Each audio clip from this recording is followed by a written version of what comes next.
Mi nombre es Darlene Viviana Victoria Espinosa. Hoy les hablaré de las redes neuronales artificiales. Son un campo muy importante dentro de la inteligencia artificial, inspirándose en el comportamiento conocido del cerebro humano y trata de crear modelos artificiales que solucionen problemas difíciles.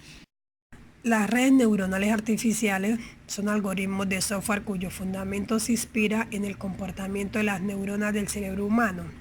En nuestro cerebro ocurren millones de reacciones químicas que comunican nuestras células cerebrales o neuronales, unas con otras mediante estructuras especializadas.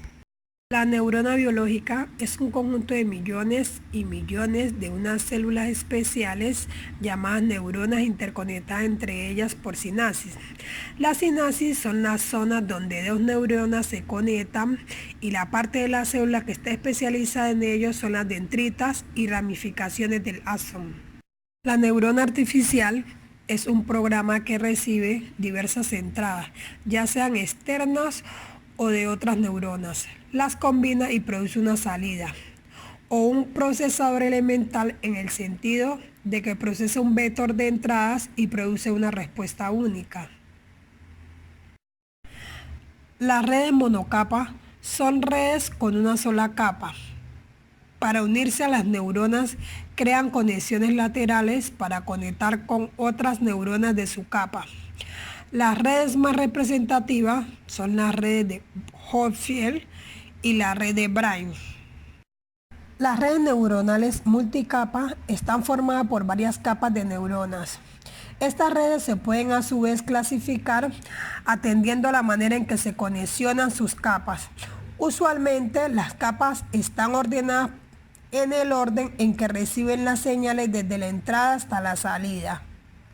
La red neuronal prealimentada fue la primera y más sencilla forma de red artificial ideada.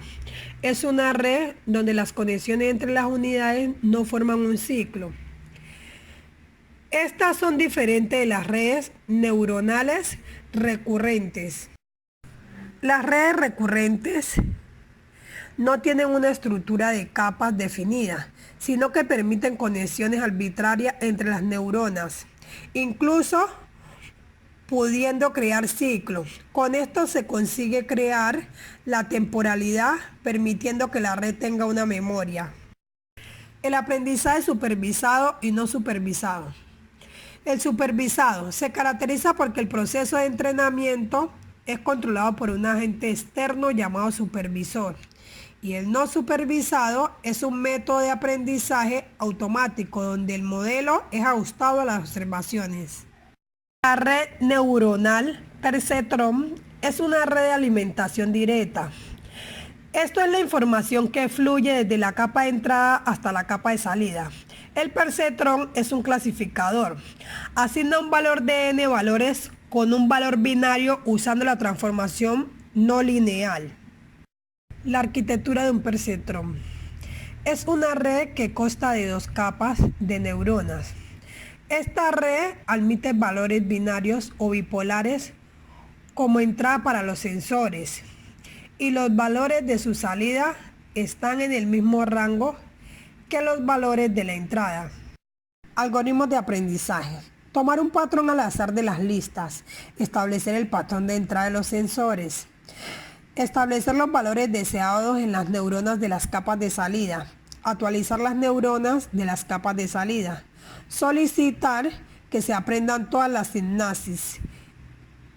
La red neuronal Adalai generalmente se compone de una sola capa de n neuronas, con m entradas que representan un vector. Por cada neurona existe un vector de pesos sinápticos que indican la fuerza de conexión entre valores de entrada y la neurona.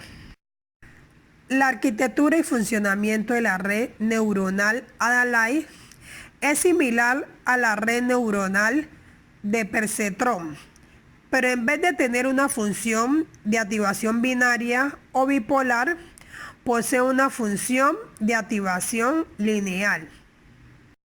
El perceptrón multicapa es una red neuronal artificial formada por múltiples capas de tal manera que tiene capacidad para resolver problemas que no son linealmente separables, lo cual es la principal limitación del perceptrón.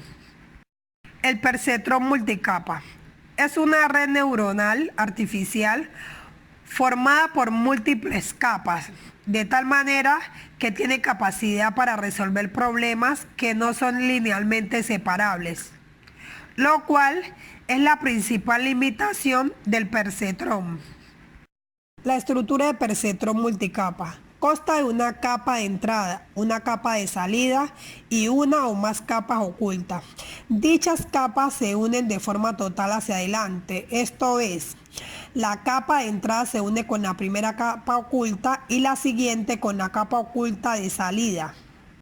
El algoritmo de retropropagación es el método de entrenamiento más utilizado en redes con conexión hacia adelante. Es un método de aprendizaje supervisado de gradiente y descendente, en el que se distinguen claramente dos fases: conjunto de aprendizaje y de validación. Es el conjunto de datos que disponemos para describir el fenómeno o problema a solucionar. Debe ser representativo de toda la información, es decir, debemos evitar que tenga algún tipo de tendencia. Funciones de activación. En la mayor cantidad de problemas resueltos con redes MLP, la función de activación a utilizar en las capas ocultas es del tipo simoidal, pues le garantiza la capacidad de procesamiento no lineal. Con este trabajo concluimos que las redes neuronales pueden solucionar problemas no lineales y de alta complejidad, ya que son un instrumento muy flexible para la solución de problemas. Las neuronas pueden reconocer patrones que no han sido aprendidos.